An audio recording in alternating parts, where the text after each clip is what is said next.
Good morning. I was about to start making my dish for the potluck today, and I was thinking about valency, as I often do, and I realized that olive oil is a great example of valency. So I thought I would make this video using it as an example.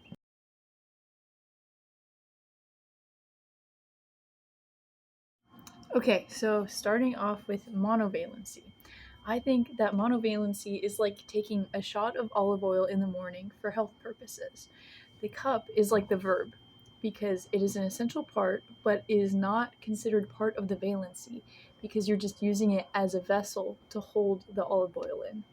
The only component that you really need for this is the oil, and that is sufficient on its own.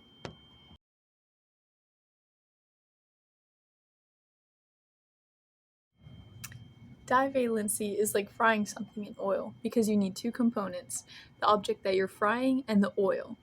Both are necessary to the dish sometimes. Sometimes it gets a little excessive. But for fried chicken, for example, it wouldn't be fried chicken without the oil. It would just be chicken. So you need both for the dish. So there are two components that are essential there. And you'll need like the pan and everything.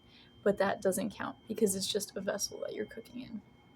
And trivalency is very similar, so I won't spend too much time on that, but it's like making a dish that has one more component.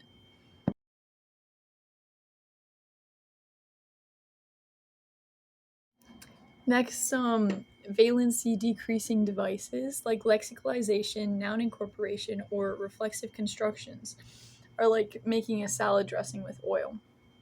While you start with two separate parts, you mix them together and they become like one singular sauce. If you're carrying a container of salad dressing, you only need one container compared to the two that would have been necessary to carry the ingredients. And so while there are multiple things involved that were previously separate, now they're joined together, so it counts as one.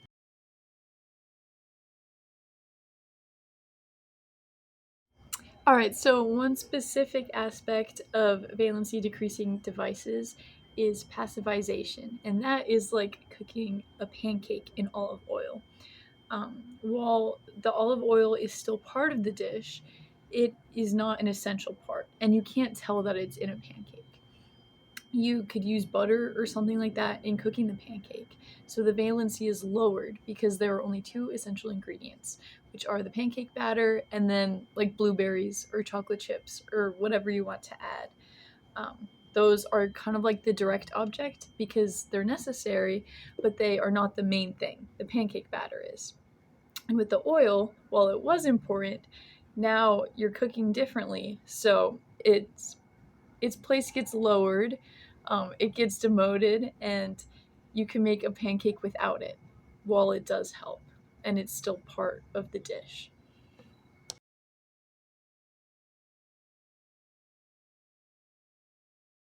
Okay, causatives are like making an Italian bread dip with oil. You combine the oil with spices, and it's still separate enough to count as two different components because you can see the little spices floating on top. So that's why this argument works. So that exists on its own, but adding the bread is like adding a causative because you have this oil and these spices and they exist on their own, but then once you add the bread, that becomes the main component.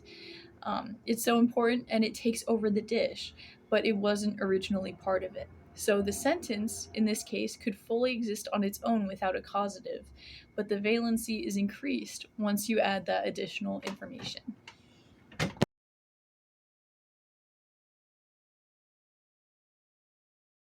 And then one important thing to note that was in the PowerPoint is that this only refers to arguments and does not include adjuncts.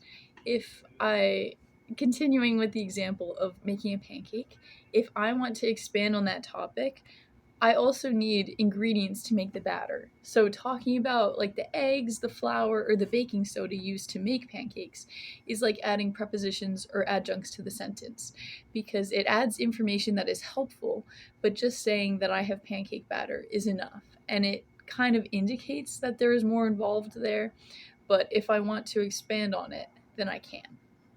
While it may be known that there are other ingredients in the pancake batter, that doesn't contribute to the valency because it is simply providing more information that is helpful, but it's not necessary.